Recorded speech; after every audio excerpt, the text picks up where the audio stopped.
Sir मेरा एक question है कि आप बोलते हैं कि success come from experience and experience come from bad experiences, but जो एक्सपीरियंस और बैड एक्सपीरियंस है वो हमेशा डिप्रेशन देते हैं।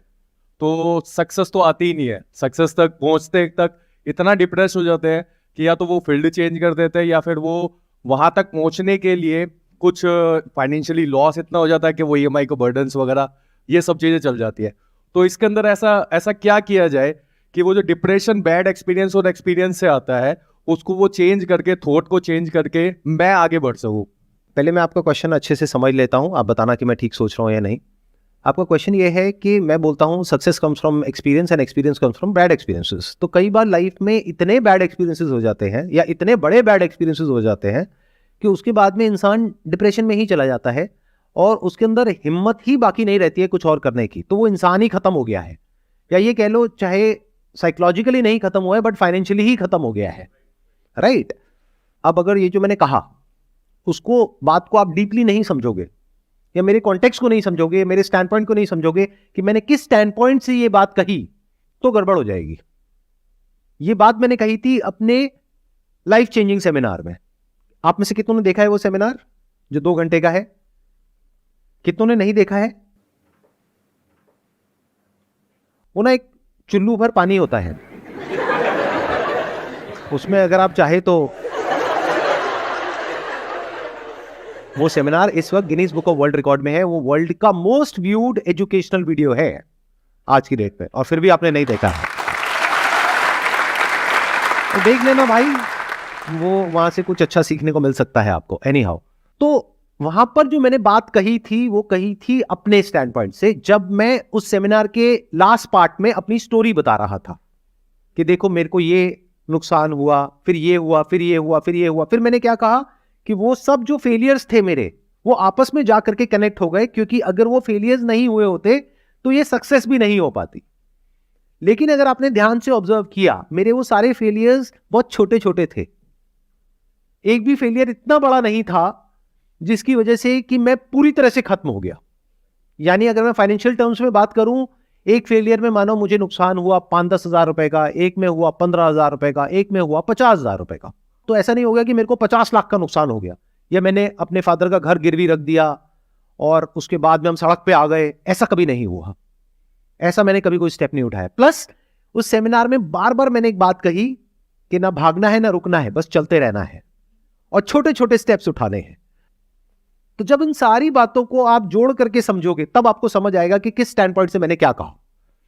मतलब क्या कि अगर आप लोग छोटे छोटे स्टेप्स उठाते हो तो रिस्क भी छोटे छोटे हैं, तो फेलियर भी छोटे छोटे हैं, तो वहां से बाहर निकलना बहुत आसान है।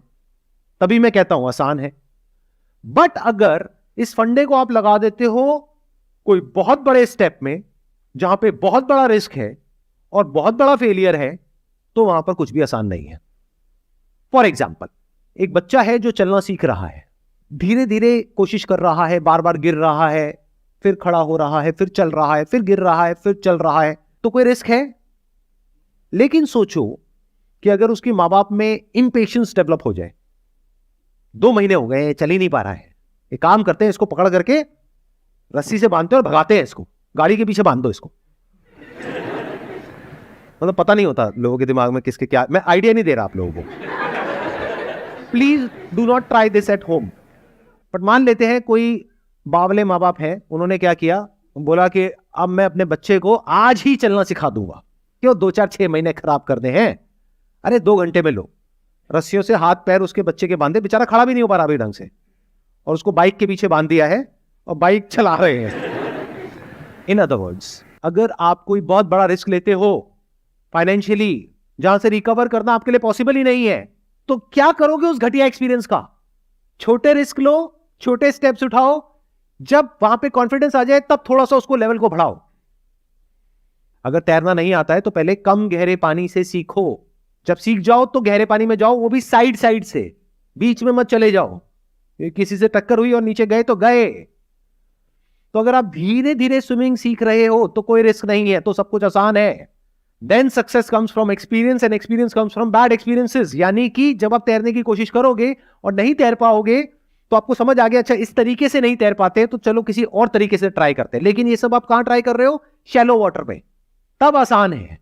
लेकिन अगर मेरी ये बात सुनी और जबरदस्त आपके अंदर मोटिवेशन आई और आपने कहा सब कुछ आसान है और जा करके छलांग लगा दी सीधा गहरे पानी में, तो आसान है बोलने के लिए भी कोई नहीं बचेगा। यही गलती हम कर बैठते हैं, जरूरत से ज्यादा एक्साइटेड हो जाते हैं, अपनी बुद्धि का प्रयोग नहीं करते हैं, कोई बड़ा स्टेप उठा लेते हैं। जब बड़ा स्टेप उठा लिया तो रिस्क भी बड़ा हो गया, फिर फेलियर इतना बड़ा हो गया कि जिंदगी भर आप उससे पीछा नहीं छुड़ा सकते।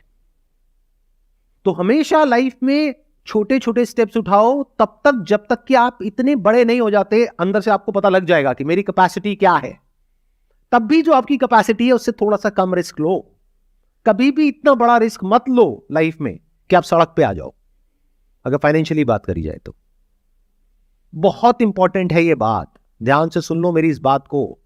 नहीं तो क्या होता है, जब ग्रीड हमारे ऊपर हावी होती है, लालच आता है कि मेरी जो फैमिली की प्रॉब्लम्स है, अभी जो मैंने बच्चे वाला एग्जांपल आपको दिया, अब देखो उसको रियल लाइफ से रिलेट करते हैं। अभी आप हंस रहे थे कि ऐसा कौन करता है, लेकिन आप लोग सब ऐसा करते हो। हाँ, अपने बच्चे के साथ नहीं करते, खुद के साथ करते हो। कैसे करते हो? घर में फाइनेंशियल प्रॉब्लम है, किसके नहीं है?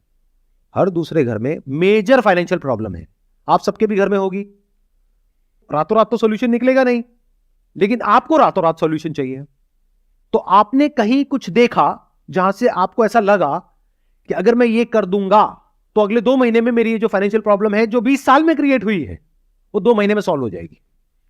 और उस चक्कर में, क्योंकि वो ग्रीड अब आपके ऊपर इतनी हावी हो गई, आपने जा करके जो भी पैसा था आपके पास में बचा खुचा, उसको भी ले जा करके कहीं ऐसी जगह पे लगा दिया किसी इंसान के कहने पर, और उसके बाद में वो पैसा भी डूब गया।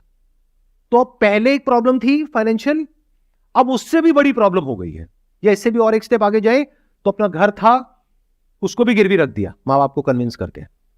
अब एक तरफ से घर जाने वाला है, दूसरी तरफ से घर के खर्चे के पैसे नहीं है, तीसरी तरफ से उधर जो रिस्क लिया है, फेलियर हुआ है, उसकी वजह से साइकोलॉजिकली भी प्रॉब्लम हो रही है और फाइनेंशियली तो हो ही रही है। अब ये एक्सपीरियंस किस काम का है? किसी काम का नहीं है।